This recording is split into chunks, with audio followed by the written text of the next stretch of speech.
Good morning, everyone. We're glad to be back in these rooms, although we really enjoyed being in the Sky Lounge last month with Ann Buckner. Ann, excuse me, better look at my notes. Ann Brand, are you here, Ann? And Laura Weiss, who wasn't able to be there, but her remarks were read. Laura. And they are the League Citizen Lobbyists, and they told about their experiences in the past in Olympia. Our membership coordinator, Sandra Bergen, is at the table in the back, and we would like you to be sure to sign in whether you're a guest or a member. She'll have the voting form. If you are changing your residence within Horizon House, you will need to change your form so your ballot is sent to the right place. And she also has little constitutions you can keep in your pocket. Help yourself. Take an extra if you would like. At the end of the meeting, she'll be having a few words to say and welcoming our renewing and new members. Nancy Federici will introduce our guest speaker.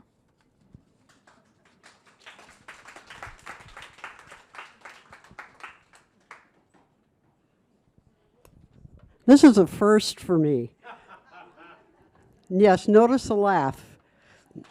If you think I'm loud, you've got news. Anyway, no, I've never been asked to introduce my son, so I find this very pleasurable. I love it. Most of you know that we're Oregonians. He's been up here a lot longer than I have. Anyway, my children were raised in a town 27 miles north of Portland on the Columbia River called St. Helens, Oregon. And if you're going down I-5 and you get close to the downtown of Portland, there's a turnoff there, and it's a big sign. That may be the only thing you'll ever know, that St. Helens survives. My son grew up in a home with a lot of hard work. My husband and I owned a family shoe store, and not just a small one. It was a big retail operation, and we enjoyed doing that. We had a house full of music. We had both parents going and being on boards all over the state and within the community. So he saw a lot of people doing outreach to people who needed help. And this is where we all came from. And my husband, of course, was a major politician in the state of Oregon, starting off with city council, worked up through the county, was head of the port, and then was on several metropolitan things down in the Portland area, and then ended up as one of the stars in the legislature of the state of Oregon. So this kind of gives you an idea where my son comes from. He also was looking at schools when he was, in high school and looking ahead, and we said, hey, why don't you try going as an exchange student? See what it's like living away from home and getting some other things going, and he ended up in New Zealand. And he had a great time there. He came back after living with families down there and having a great time. He finished his schooling in St. Helens, and he went on to Oberlin. And he was, yes, I just saw an applause quietly in the back row from another Nancy. Anyway, he graduated in history and government at Oberlin. Then he came up here because he finally got a job. Well, I told you, beware of the laugh, especially when he gets mic'd up here. He got a job in Seattle with the healthcare industry to begin with, and he went on from there. He got his master's work done in public administration at the Evans School, and dear Andy Gordon back in the corner was one of his professors. Yay, Andy, I'm glad you made it because I wasn't sure you would. He's worked over 32 years in the state of Washington, having to do with over 50 different nonprofits. And to get that word, nonprofits. These are not for-profits that he works for. Organizations in healthcare, public health, behavioral sciences and health, long-term care, believe it or not, even CCRCs, which we live in one. Human services, municipal, environmental protection, budgetary policy, and he now currently represents 21 different organizations. How he keeps it all straight probably is the workings of a wonderful wife. I'm sure he continues to work with Peter Shapiro, and I don't see Peter in here, and I thought he would come, in housing, because, you know, they're both very, very big on that one. And he's worked in the past with Abe Bergman, who was my next door neighbor here, when it came to taking care of children and clothing that was hazardous, that would catch on fire. Nick was the lobbyist who worked on that one. Also, I don't know, about 20 years ago, a woman by the name of Maria Federici was injured badly by lumber that came off of a pickup in front of her. And I was still living in Oregon, and I got many, many phone calls because my children were both living here. And I was in a state of panic because it's happened over in Bellevue. Nick worked on the legislation on that to make sure that loads like that are heavily secured on the back of your pickups or whatever. I nearly got hit by an upright piano that was standing upright in a pickup once, and it crashed right in front of my car in Portland. Unbelievable. Anyway, our three legislatures have all said that he is the good lobbyist, because he doesn't work for corporations, no corporate help from him. Frank Chop, Jamie Peterson, and Nicole Macri always say this to me. God, thank you for having your son here. And I think the cutest one that I really like is that our current governor, Jay Inslee, calls him the conscience of the legislature. So, and the stranger calls him the people's lobbyist. So here we go. I'm really proud to call this kid my son. Believe me, I warmly welcome him here, and he is definitely, number one, responsible for my moving into Horizon House because of his activity with the CCRCs and nonprofits. He said, Mom, if you go anywhere up here, it's got to be here. So he's my responsibility for living here at this point. I welcome my wonderful son, Nick.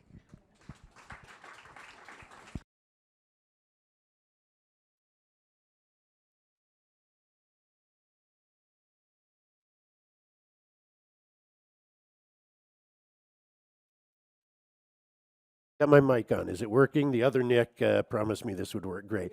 I don't know that anybody's ever made me cry by introducing me before, but Mom's good at that.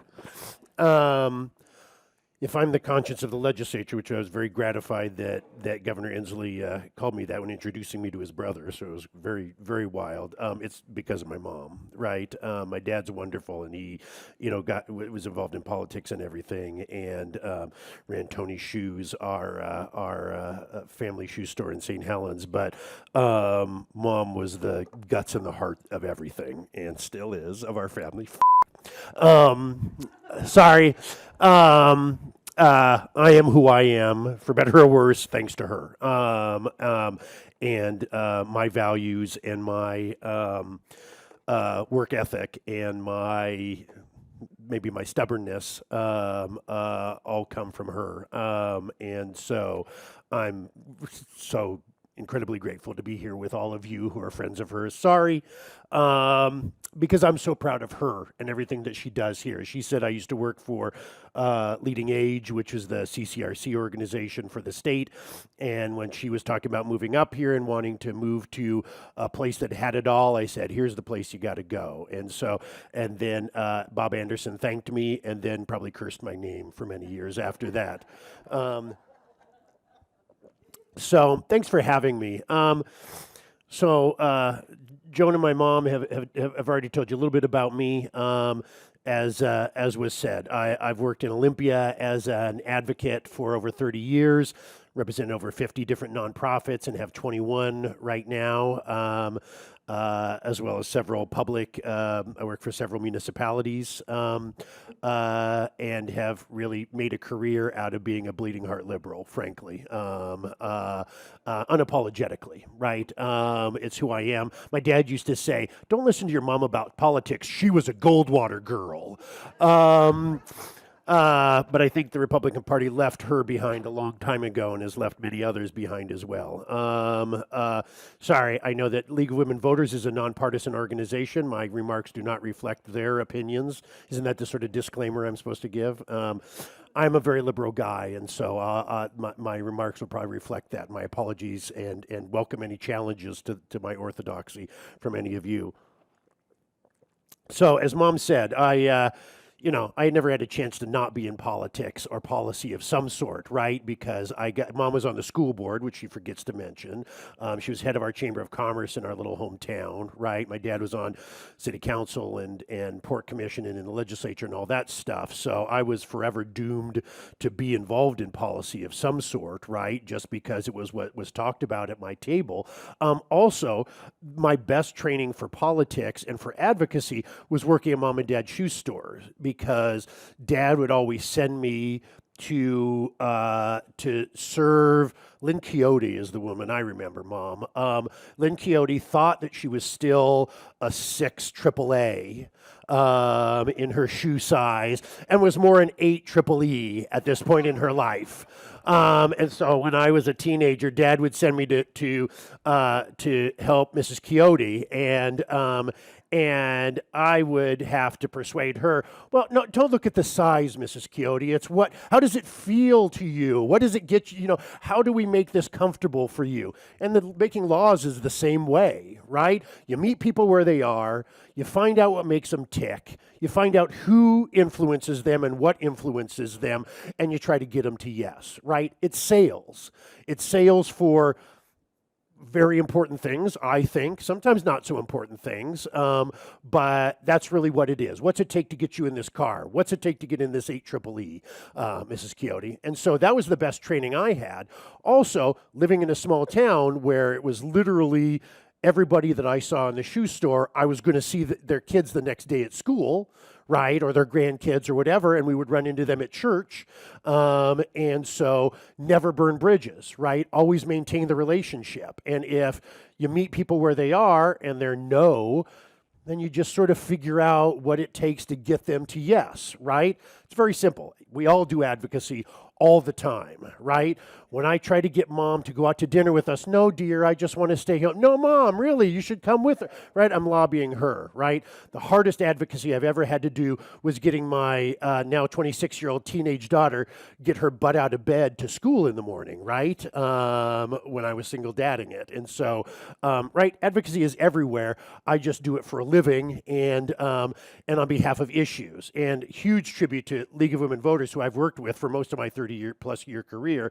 Cynthia Stewart, who I understand will be here next month, dear colleague and friend of mine, and the mom of one of my colleagues as well. I like her more than I like him, but she's amazing. She's fantastic, and always coming from a place of both intellectual curiosity as well as compassion, and that's the way I try to approach issues as well.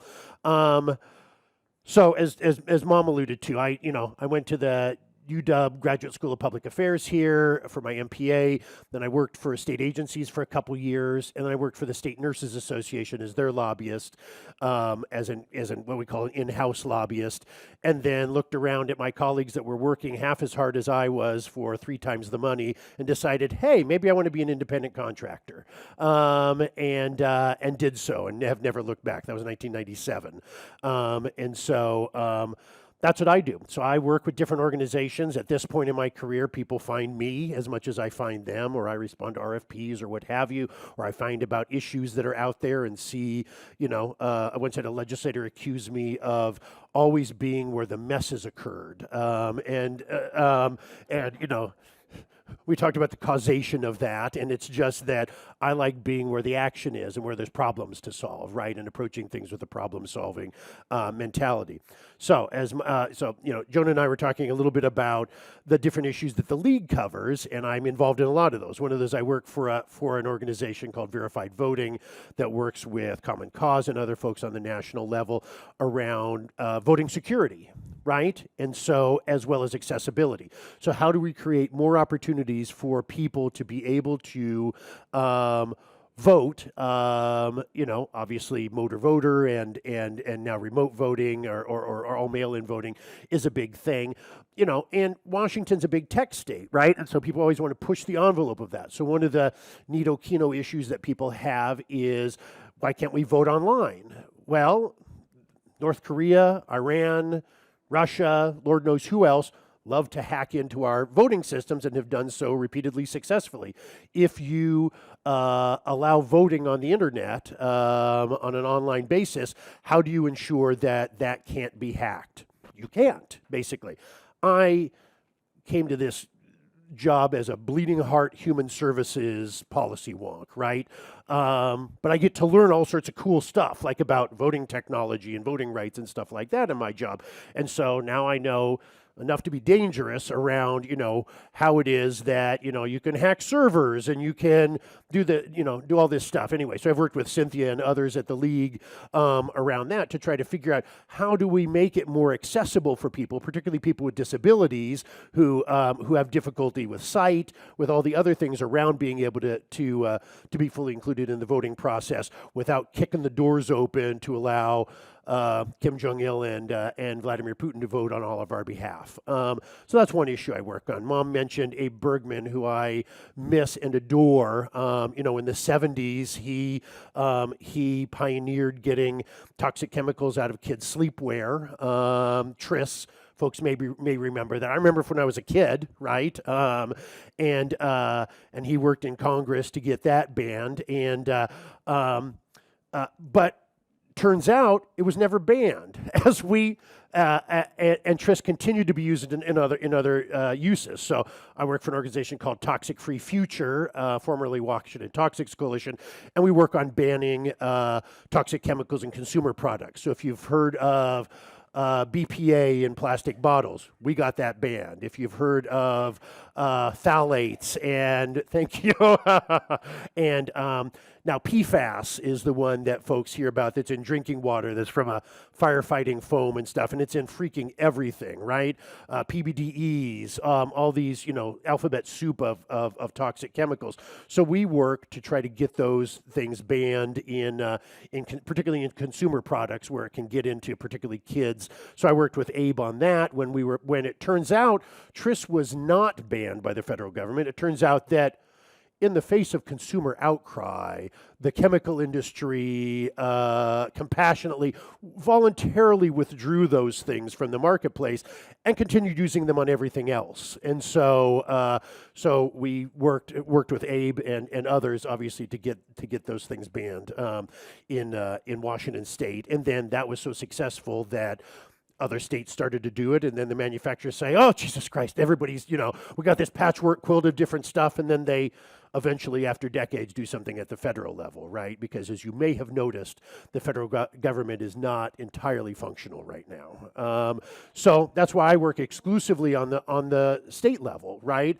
I did an internship when I was at Oberlin, as Mom was talking about, back in DC, and realized I could spend my entire career there and become a smallish fish in a very big pond, whereas I've been able to do so much more at the state level, right? The state's budget is $70 billion. They pass hundreds of bills every year that guide the lives of all of us. And so to me, that's where the action was state government, because it's that sort of accessible level that still deals with big issues that can have such a huge impact on all of us. You're making a real difference. And that's, again, what Mom and Dad taught me was how, making a real difference, giving back, being part of the community, thinking in those terms. You guys have great legislators. I am bereft that Representative Chop, who came into the legislature as I was starting lobbying, is leaving. He's a very good friend and very much a mentor to me. He came into the legislature in '94. My dad passed away in '95, and he became very much my professional mentor, sort of. And thought about and was very like my dad in the ways that he thought about things and the way he thought about people, that about people first, and centering the needs of the community and those least fortunate in the community. I mean, the market does a great job of creating wealth for people. And if you believe Reaganomics, that will trickle down to people. I don't believe that. I still haven't seen a single piece of evidence of that actually works. Right? Income inequality is getting worse. Rents and evictions keep going up, right? I mean, we've commodified so many things, including health care, including housing, including just, making it day to day, right? And so that's why I've sort of devoted my career to Maslow's hierarchy of needs, for those of you that remember that old sociological teaching, right? Food, shelter, safety, right? What's Maslow's hierarchy? I think it's a pyramid, right? You start out off with those basic needs at the bottom, and then self-sufficiency, and then self-actualization, et cetera, et cetera. We do a lot in this society to help people self-actualization, right? I mean, you can buy a Prada purse for $1 bazillion that has, your favorite cartoon character on it in Spangles, right? But we don't freaking feed people who are living on the street or who are victims of fleeing domestic violence, and they have no assets and no resources to fall back on, and no community and no family, and that's what we're supposed to do for one another, right? And again, that's what I learned from my mom and dad, particularly living in a small community of often very closed-minded people, right? I mean, we lived in a community that, again, we lived on the Columbia River. We lived 27 miles from Portland and about 15 miles from Longview, and I know people who as adults had never been out of the state of Oregon, right? So I was fortunate to live in the most open-minded family in a closed-minded community, and was taught very much that we do for others what they can't do for themselves, and that sacrifice and shared, a shared set of values is what we do for people. And that's just, and that came out of our both of my parents' church values and upbringing and so on and so forth, as well as I think my dad's family coming from an immigrant community, right? I'm, I guess, second generation American, right? And so, and my grandparents didn't have a pot to piss in. When they came over, my grandpa came over to Ellis Island when he was 13 because his grandpa called him over from Italy, right? And he sat in Ellis Island for 6 weeks, and they were going to send him back because nobody had claimed him, and somebody saw his name in the ad saying, one Nicola Federici from Castel Grande, Italy, has been quarantined on Ellis Island, going to send him back to Italy unless he's claimed by a family member. Somebody claimed him, send him to the West Coast to meet his dad who had sent for him. And from there, here we are, 2 generations later, right? That's the American dream. And there's so many people for whom the American dream is literally impossible right now, right? African-American communities who don't benefit from the same type of generational wealth that so many of us have. I bought my first house because my mom paid for it, right? Just very basically, right? Lots of people haven't built that, particularly in BIPOC communities. How do we break that cycle of poverty, right? Everybody wants to talk about it. It's for the, we do things for the kids, we do things for the future, et cetera, and selfishness gets in the way of that, right? And how much is enough versus just having the basics for folks. So that's why I do what I do, and I do that for, as my mom and Joan were saying, for, in low-income housing, in homelessness, in behavioral health, right? We got a crisis on our streets right now. Folks have probably read, about the fentanyl crisis, if not seen it, in downtown Seattle and elsewhere. We have a huge fentanyl crisis, right? We have somebody who can get high for 50 cents with one of these little things, right? One of these little pills that look like one of my 7-year-old's candies, right? And I have a friend that works for CPS, for Department of Children, Youth, and Families, and she says every week they get a report of how many of their foster kids have OD'd, right? Not because they intentionally ingest it, but because parents leave it around, right? Or not necessarily foster kids, because I would imply that the system is failing the kids who get put in the foster care system, and I guess some kids in the foster care system who OD because the crap is left out by their family members or whomever, right? I mean, it's a truly incomprehensible level of scourge. And because, how do I say this nicely? It's just the latest in this series of issues that we've had around chemical dependency and behavioral health, right? Who's the worthy poor, right? Who's worth spending our collective resources and taxpayer money on that deserves assistance? Well, I'm sorry, everybody deserves assistance. We're all equal children in the eyes of God, or so I was taught. Both at my dad's Catholic church and my mom's Presbyterian church. We were like Belfast in our household. I would go to Sunday school at mom's church with Mrs. Mayo, God bless her, my piano teacher. So I had to really be good. And then I'd go to mass with my dad, right? So I got an eclectic, small C Catholic education. And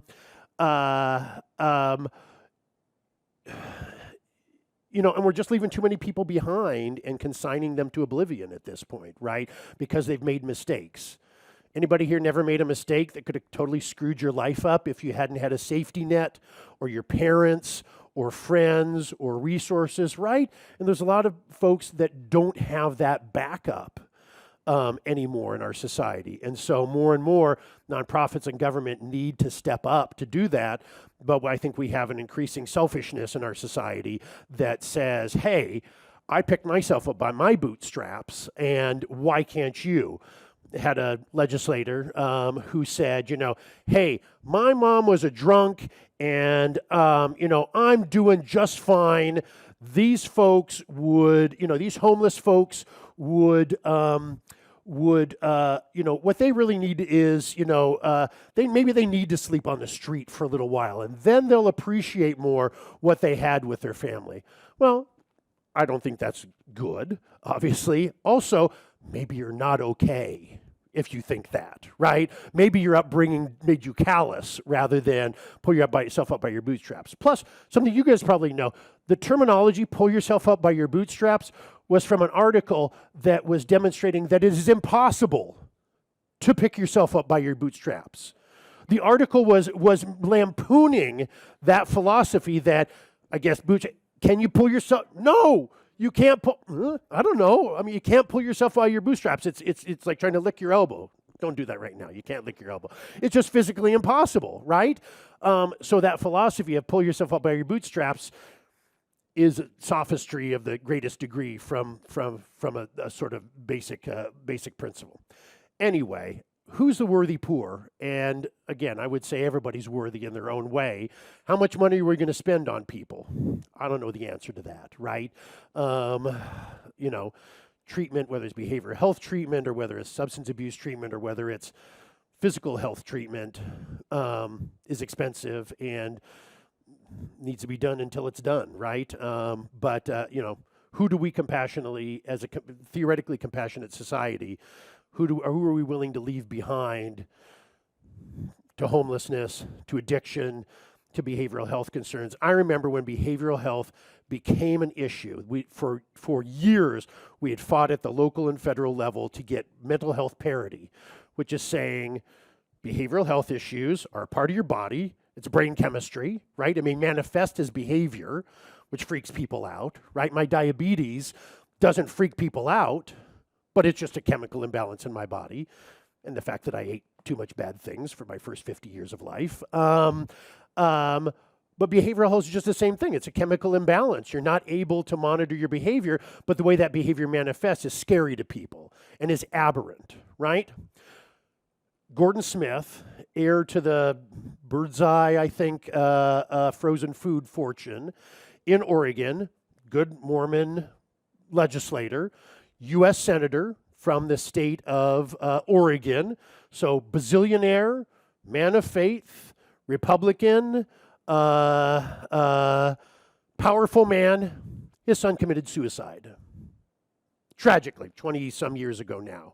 All of a sudden, mental health parity passed the U.S. Senate lickety-split.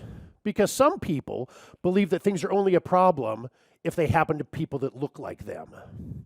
When crack and AIDS were problems in the 80s, lots of people gave zero you-know-whats about those because it was happening to people that didn't look like them and didn't, and therefore it wasn't going to impact anybody in their sphere or hadn't. So I always try to meet people where they are, right? One of the most powerful floor speeches I ever saw was when I was an intern in the Oregon legislature in 1989, and there was a former sheriff, I don't know why I remember this, from Coos County, right?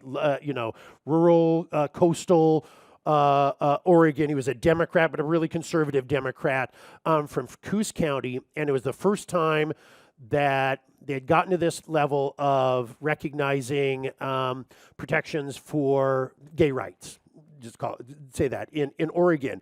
And it was touch and go, right? And this representative got up and talked about the kid who played football with his son. And that he talked to this kid, and this kid came to him and said, here's what's happened to me. Representative, I'm gay. You probably never knew that. I don't know if your son knew that, but some people figured it out and hazed the hell out of me. And here's what I've gone through in my life as a child, as an adolescent, as a young adult. And here's the hell that I've had to live in a small community. So this is why those protections were needed. And this freaking hard-bitten sheriff breaks down in tears on the floor of the Oregon House of Representatives, and that thing passed like that. And that's why all of you are incredibly powerful, because you all have those stories about yourselves, about your family, about your friends, just about your values, right? And can talk to your legislators, speaking truth to power, right? I get paid to do this on behalf of organizations, right? All of you, hopefully, in addition to the league, belong to organizations that represent the values that you give a damn about, right? Otherwise, you wouldn't be in here, except as a favor to my mom, maybe, to hear what I have to say. I understand. I do not tell her no. My wife called me on my way driving here. She's like, you're there, right? I'm like, yes, I'm almost there, sweetheart. I don't want the wrath of Nancy, she says. No, I'll be there on time, sweetheart. No worries. Loving, but firm. Is that time check? We got 5-10 minutes? I forgot to say that he agreed that you can ask questions during the talk. Oh, yeah, sorry. And he'll repeat the questions, so just call it out anytime. So I'll just wrap this up in as much of a bow as possible. Right, it used to, what's that? Oh, okay, all right. There but for the grace of God go any of us, right? And it used to be under, and so I've just in my career seen this interesting progression of who's the worthy poor, right? Anybody can have a child born with developmental disabilities. That's just the genetic lottery, right? That's the worthy poor. We should serve those folks. That's been decided years ago, right? To a certain extent, behavioral health, the same thing. That's not something, it's a very Calvinist philosophy in this country that I think is exacerbated by the wealth gospel movement of the last couple decades, which is if something bad happens to you, it's because you've done something to piss God off, and therefore he's smiting you for whatever those sins you've committed, right? Basic Calvinism. And I think that a lot of our political thought and policy thought goes down those directions. I apologize to any Calvinists in the room. You see a very clear strain of thought of that if bad things happen to you, you must have done it.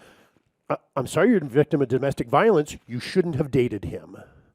I'm sorry you're a victim of domestic violence. You shouldn't have had a kid with him. I'm sorry that you lost your job. You drank too much, right? Again, there but for the grace of God go any of us, right? One bad decision can change the trajectory of someone's life, and I don't think that needs to be fatal.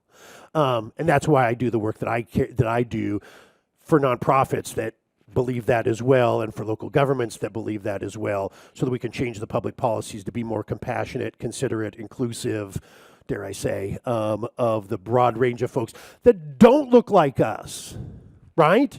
It's a very white, upper middle class, gray audience, right? There's lots of people out there suffering that don't look like us, and we need to give a damn about them too, and that's why I do what I do.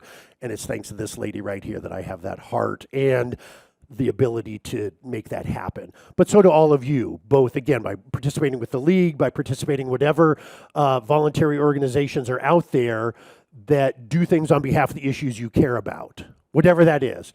Reproductive choice on either side of it. Voting rights, whatever that looks like, right? There's lots of things to dig into. And I probably represented it at one point or another along the way. Sorry it took so long with my exposition. Happy to answer any questions people have. I know we had one over there.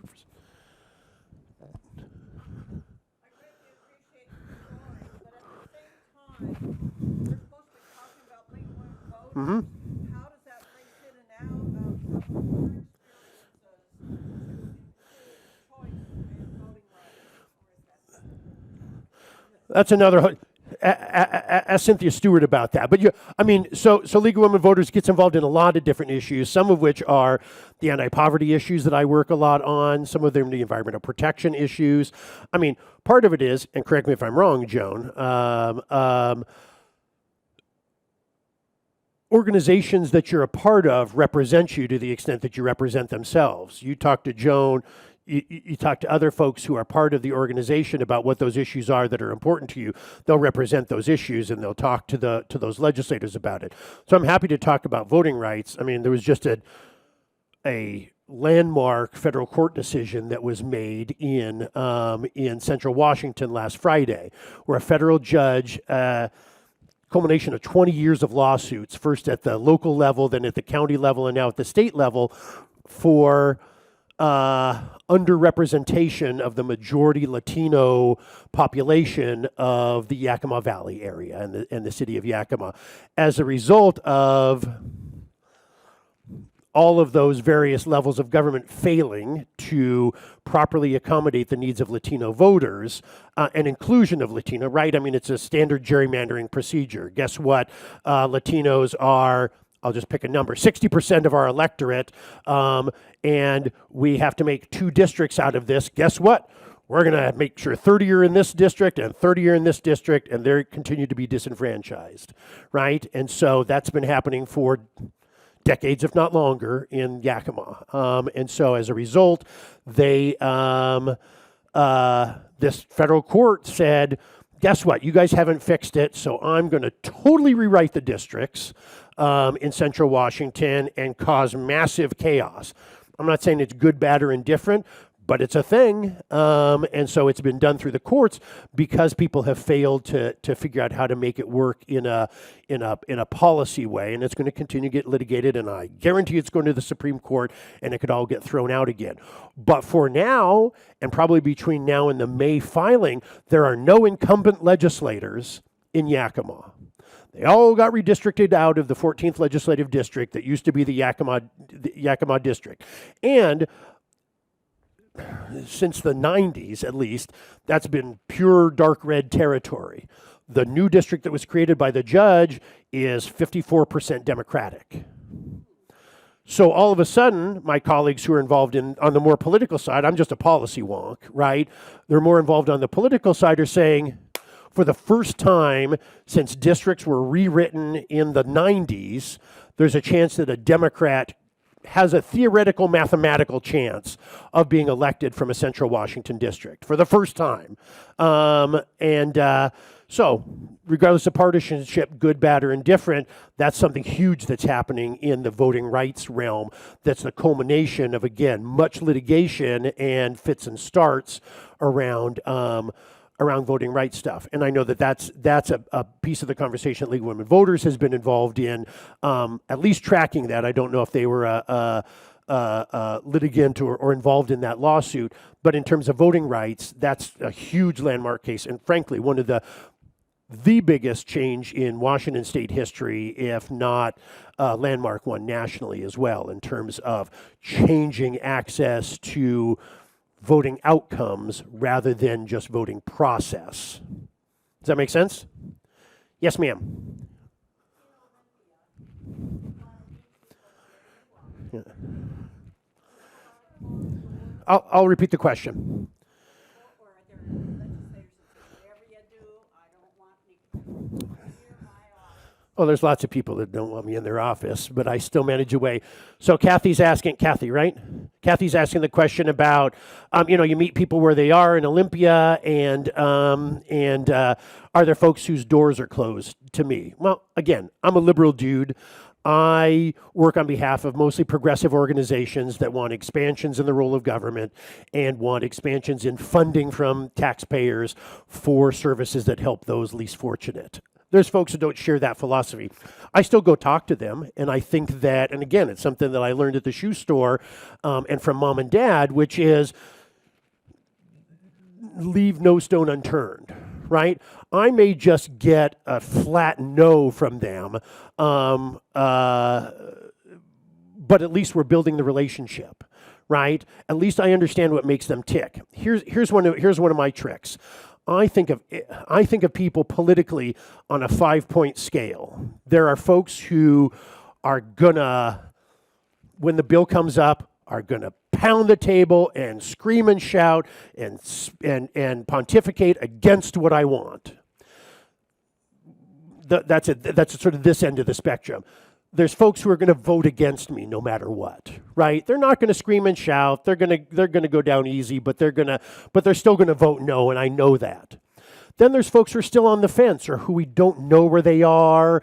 They haven't heard of the issue. They are not educated on the issue. They haven't heard from their constituents on this issue, whatever. They're still, they're still in play, so to speak. There's folks that are going to vote yes. They're going to be with me. God love them. They're just going to vote yes and have a nice day, and good for them. And then there's folks, Frank Chop is a great example, who will fight tooth and nail for what he believes in, and a lot of it is the stuff I care about. And he will do whatever it takes and pound the table and use his position in a favorable way and meet with his fellow legislators to try to get them to move, right? Serve as an inside advocate. One of the things I love about Frank, that he serves as an inside advocate, and Jamie and Nicole as well, but Frank's sort of the archetype, if you will, the old school example of that. So every conversation I have with anybody is moving them somewhere along that 5-point scale. If they're going to pound the table against my bill, can I meet with them, convince them I'm a nice guy because I channel my mom, and maybe, Nick, thanks for coming in. I don't agree with you. I understand your perspective more. You're a good guy. You're wrong, but you're doing it for the right reasons. I'm still going to vote no, but I'm not going to light myself on fire.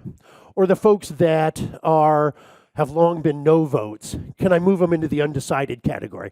Shit, Nick, you gave me some good things to think about. I'm going to go back. I'm going to talk to the people in my Rotary Club. I'm going to talk to my fellow parents in the PTSA, right? I'm going to talk to the other folks at Horizon House, right? And hear what they have to say. You've made me think about this. I'm not a hard no. I'm not sure I can get there, but I'm not a hard no anymore because of that. So I've effectively accomplished something in that conversation. Somebody who's undecided, I give them data, I give them stories, I bring constituents to them.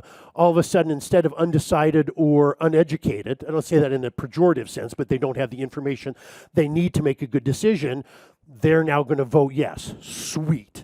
All right, but I need people to go to war for me, right? And so who are the folks that are the yes votes that, again, they're work on disabilities issues, right? So lots of folks with people who, friends, family, loved ones with disabilities of some sort.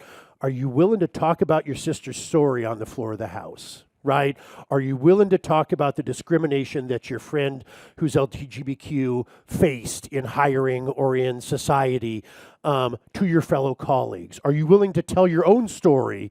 There's legislators who have struggled with behavioral health issues, who have struggled with addiction, who are victims of domestic violence. Are you willing to talk about your story and share that with people rather than just quietly vote yes, right? So everything I think about, meet people where they are. Maybe it's a hard, flaming no, but can I move them into de-escalation? Can I move those no's into maybes? Can I move the maybes into yeses? Can I make the yeses into hell yeses, right? So that's the way I do it. So even if those doors are closed, can I stick my foot in the door? My wife likes to say that my job starts when they tell me no, right? Because then I try to start figuring out, right, what gets them to yes. And just another little tip I have is I think data convinces people whether or not there's a problem, right? But reasonable people can differ, right? And so data will say, yes, we need to do something about that, but I don't agree with you about what we're going to do about it. Personal stories are what seal the day, right? Hearing about someone, whether it's someone they know, someone like them, someone in their district, someone they empathize with, those types of stories convince them to do something and to do something that hopefully I want them to do. There's one legislator, been down there for 30 years just like me.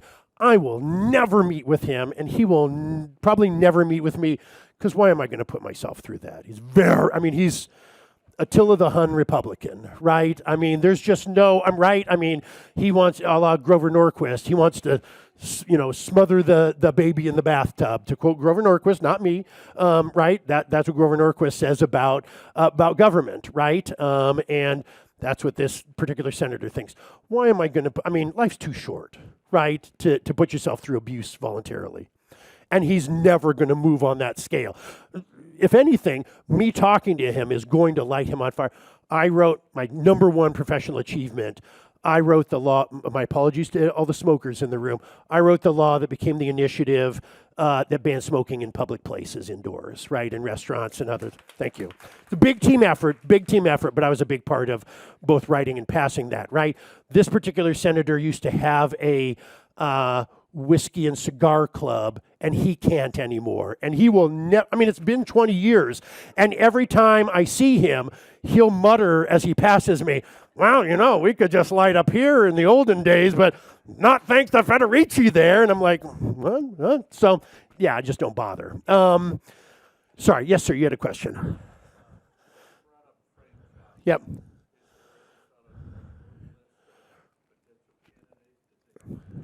Thanks for that question, Bill. Frank Chop, again, my mentor and all-around great guy, who's retiring after 30 years. Is there a short list of people to replace him? There's one candidate that's actually a colleague of mine who's declared, named Sean Scott, works for the statewide party. I'm not endorsing, merely educating the names I've heard. He's declared for office. And so he's a young African-American guy who formerly ran for Seattle City Council several years ago, works for Statewide Poverty Action Network, Sean Scott. He's the one person who's publicly come out and declared that he's running, has a 100-point plan, which is a lot more ambitious than even I am. I'm sure because in districts like this, right, where there is a lot of particularly progressive voters in one place, there's a lot of competition for those seats. So I would expect to see over the next weeks or months, half a dozen people, maybe more, get into it. When Frank got elected, I think there were literally a dozen people that ran back in '94. Maybe things have changed, but it could be a real Donnybrook, I think. Yes, Laura. Yeah, of course, Laura. Yep. One of the issues that the league has supported since way back then was supporting a graduated net income tax added to our state tax system to try to balance it and make it more fair. And I just in years that the legislature through that initiative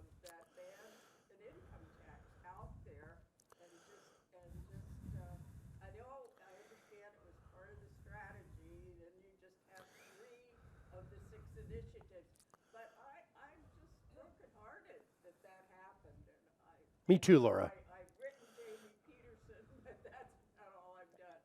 But people in the league have followed that issue for such a long time, and I just don't know what it means that it's So Laura's asking about, there were six, a venture capitalist named Brian Haywood paid $6 million to get six initiatives to the legislature, which means the legislature could either vote yes on those and enact them into law, could take no action on them and send them to the voters in November, or come up with an alternative to any or all of those six, and then both the original one and the legislature's alternative would go to the ballot, which is just crazy making. You've seen that on the Seattle ballot a couple times, I think.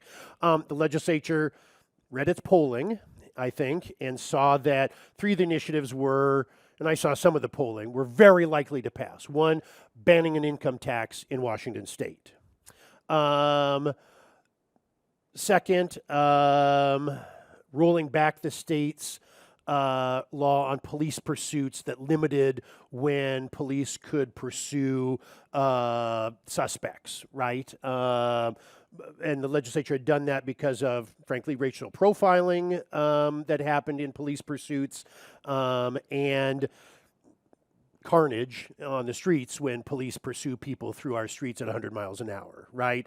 But the initiative repealed all that. And then giving parents more rights of information and approval, disapproval over their children's health care decisions, particularly around transgender issues, I think, is what it was intended to do. So those three initiatives, all the polling I saw said they're going to pass. You can spend $1 bazillion against them, and they're going to pass anyway. Legislature made a strategic decision to to enact them into law, and so not to appear to fight the will of the voters and allow those to become law because it was going to happen anyway. So sort of a jujitsu move, if you will.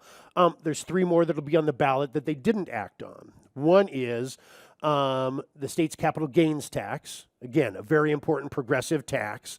Before we passed the capital gains tax, Washington State was 51st among states and the District of Columbia for the regressiveness of our tax system. We are the worst tax system in the country at taxing low-income folks rather than folks with wealth because of the lack of an income tax and other things, and because we're so reliant on the sales tax, which everybody pays, right, at the point of service. You, me, and the guy walking in off the street, right? We all pay the sales tax. So it's something like upper income folks pay single digits in terms of income on state taxes. Just talking about state taxes, and I think it is that people, the lowest quintile of people pay 17% and change around that. So that's something I've been working. I mean, I worked for a long time on that capital gain, 10 years on that capital gains tax. We finally got that done. And now Brian Haywood, this venture capitalist, wants a tax break. So he spent $6 million to put that on the ballot to get his taxes reduced. Very smart investment on his part. He's going to save a lot more than $6 million if the capital gains tax gets repealed.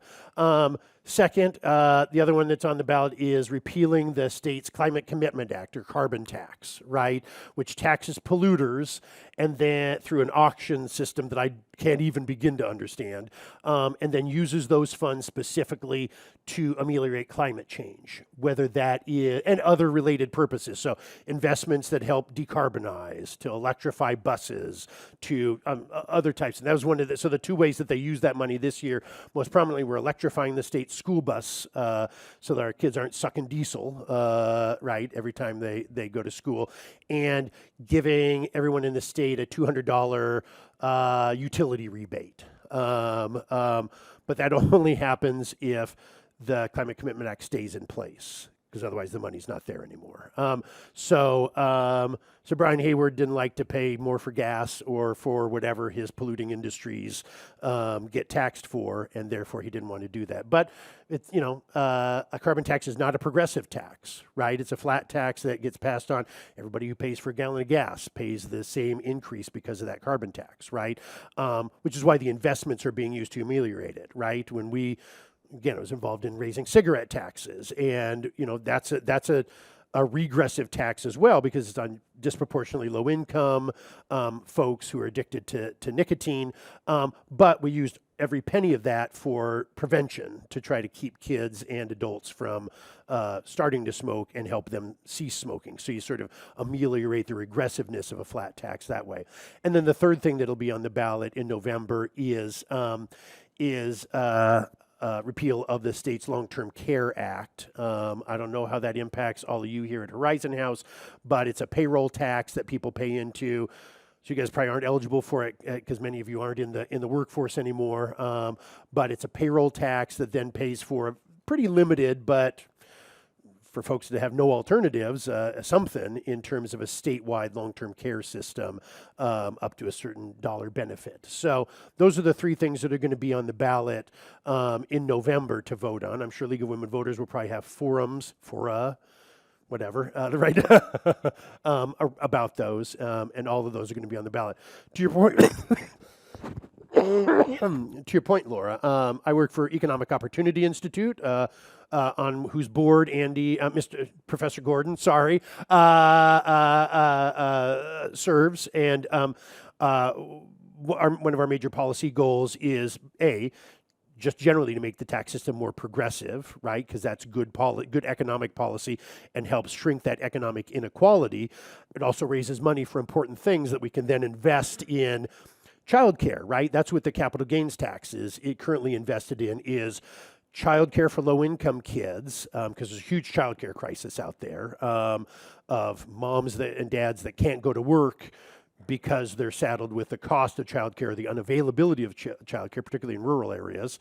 And so this decision is, do we defund childcare and school construction so that people who sell high-value goods can get a tax break? That's what a capital gains tax does and pays for. There's also a wealth tax, which is a proposal of Economic Opportunity Institute that I'm enjoying working on a great deal, that is not an income tax. It's a tax on intangible wealth, right?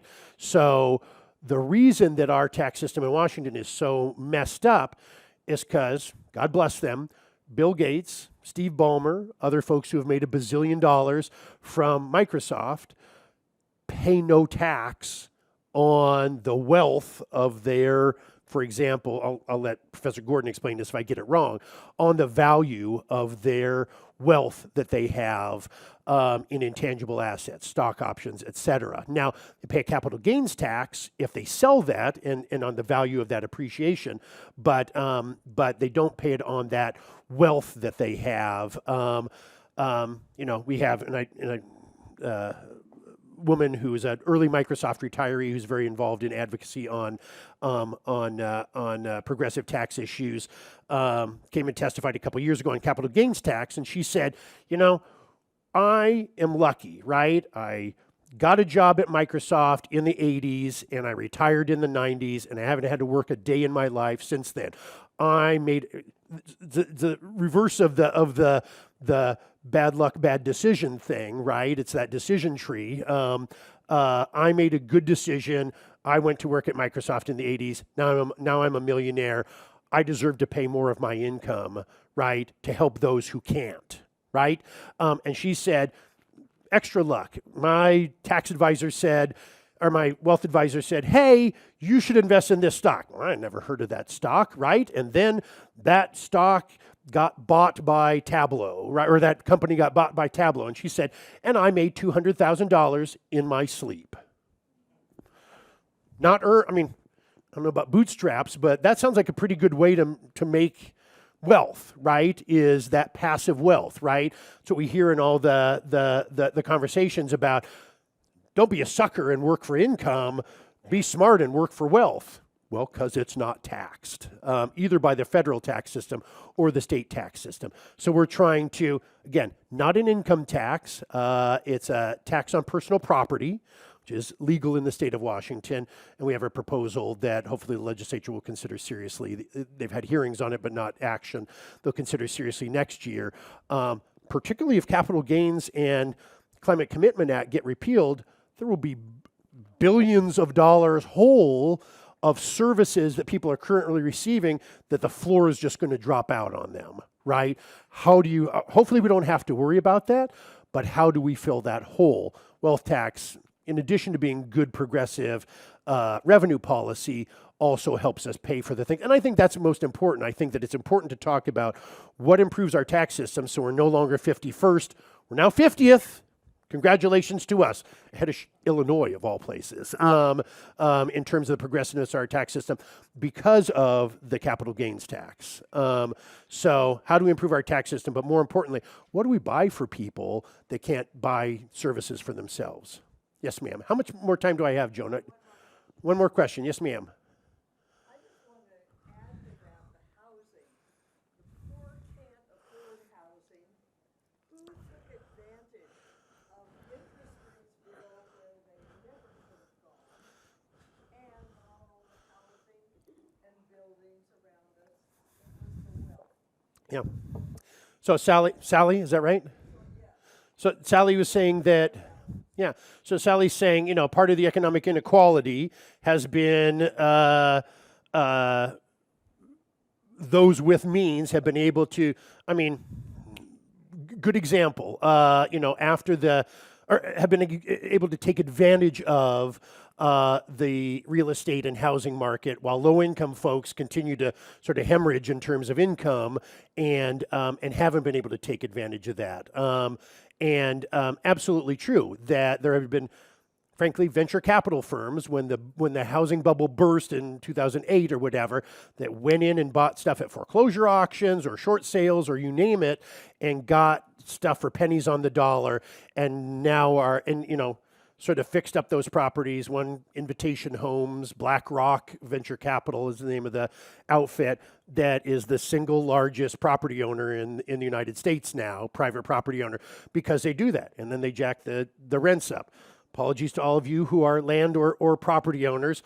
I worked this year on the rent stabilization bill, very closely with Nicole Macri and Frank Chop, to cap how much rents can go up, because we know that for every $100, I mean, this is very statistically proven, every $100 that the average rent goes up in an area, homelessness goes up 15%. It's predictable. It's predictable. And right now, if we don't limit in some way, through public subsidy, through limiting rent increases, through something, if we don't do something about that, we're allowing that to happen, right? Again, taught in my dad's Sunday school in my Catholic catechism, there are sins of commission and there are sins of omission. And failing to act in the face of evil is a sin of omission, and will send you to hell just as quick as a sin of commission, or so Sister Janice told me. Thank you so much for having me here. Thank you so much for being a friend to my mom, who I adore, if you couldn't tell, and who's the most wonderful human being I know. Thank you all for being here. It means the world to me. Is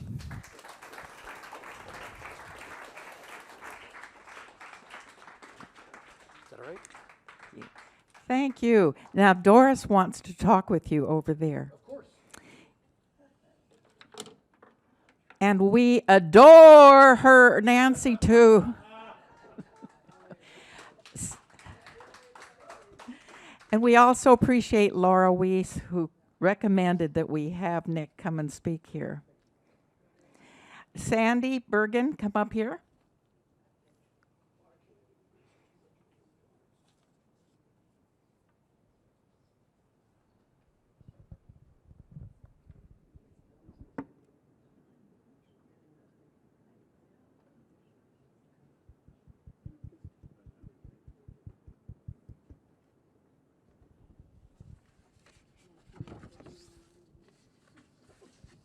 Sorry, I upset your podium, didn't I? It won't move. Oh, there. I miss everything. I'm sorry. Good morning. I wanted to welcome, we have 4 new members, and I do not know if any of them are here. If so, I didn't capture them as they came in. But I will announce who they are. Frank and Leanne Van Dusen, Suzanne Vadman, and oh, great. That's wonderful. Can you stand up? Okay. And Susie Pena, and I don't think she's here. We also have 10 members who have renewed, and if you could wave or stand up according to your abilities or desire, and they are Helen Berider, I'm sorry, Helen, Ina Bray, Nancy Cope, Meredith Eastman, I know she's here, Nancy Edquist, Nancy Federici, Marianne Gray, Frances Myers, Sally Wren, and me. And our unit, First Hill unit, also has 6 lifetime members. And lifetime members are members who have been members for over 50 years. And I'm going to give you the names. I know one or more are here. Peggy Johnson, Jeanette Kallenberg,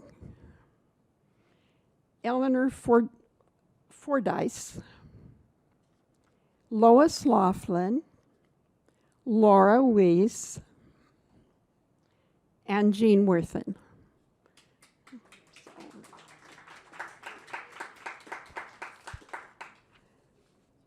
And we have right now a total of 67 members. 61 are Horizon House residents, and the rest live elsewhere.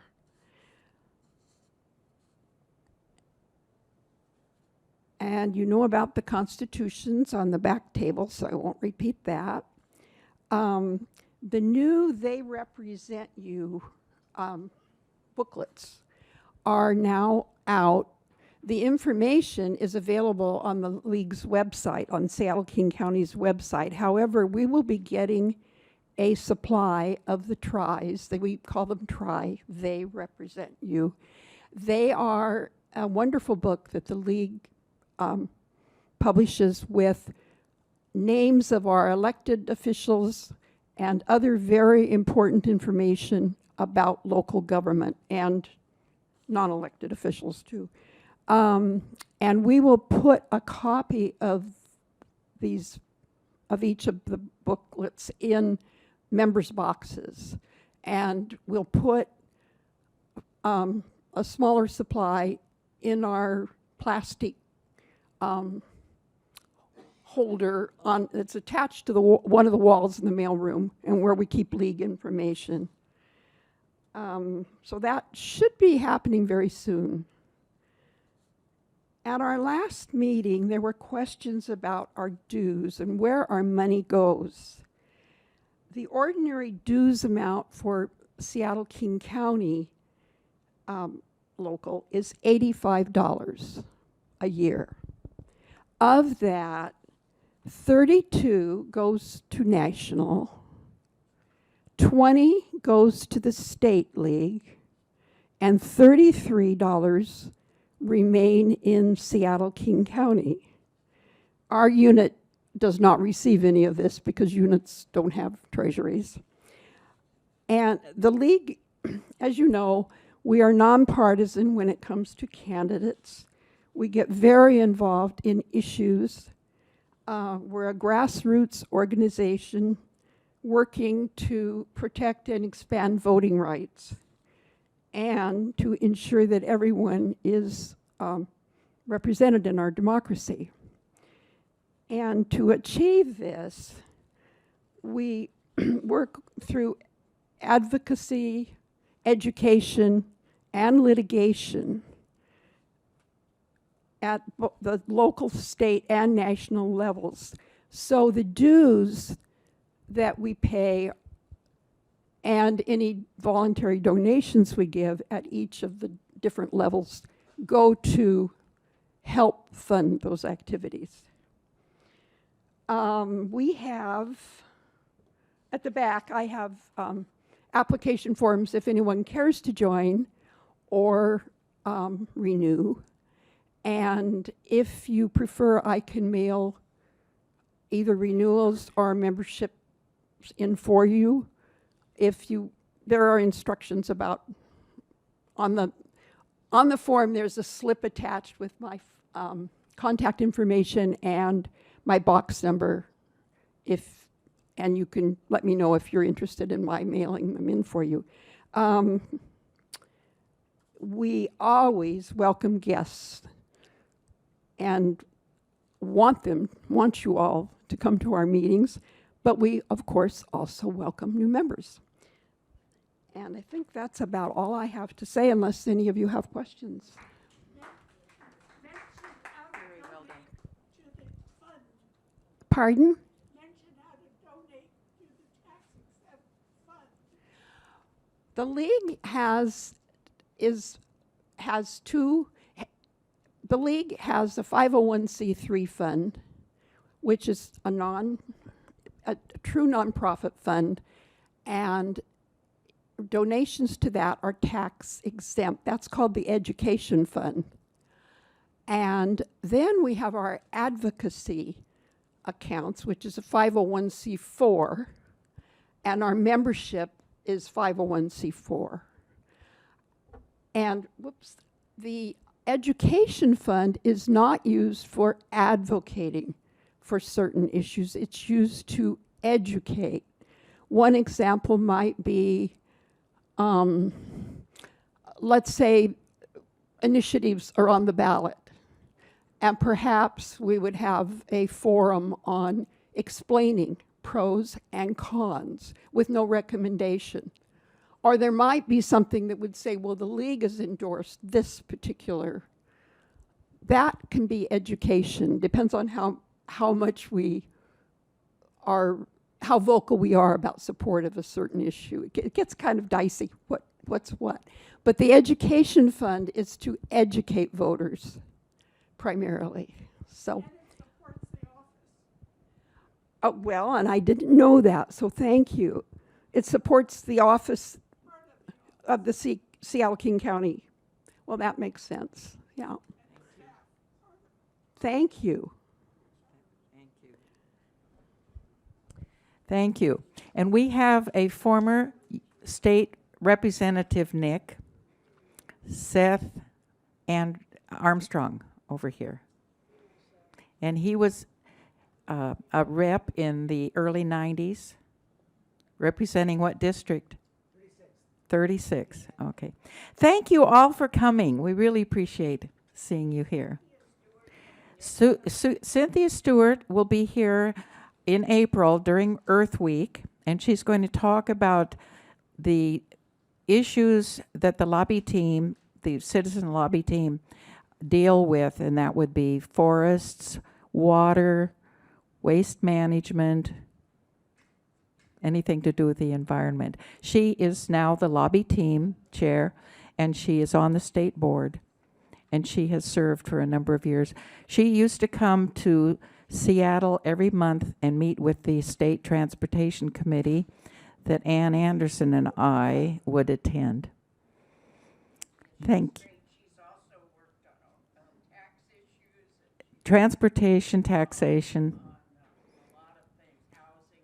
Right, so we encourage you to come. Very, very knowledgeable. So that'll be the third Monday, our always third Monday. Thank you.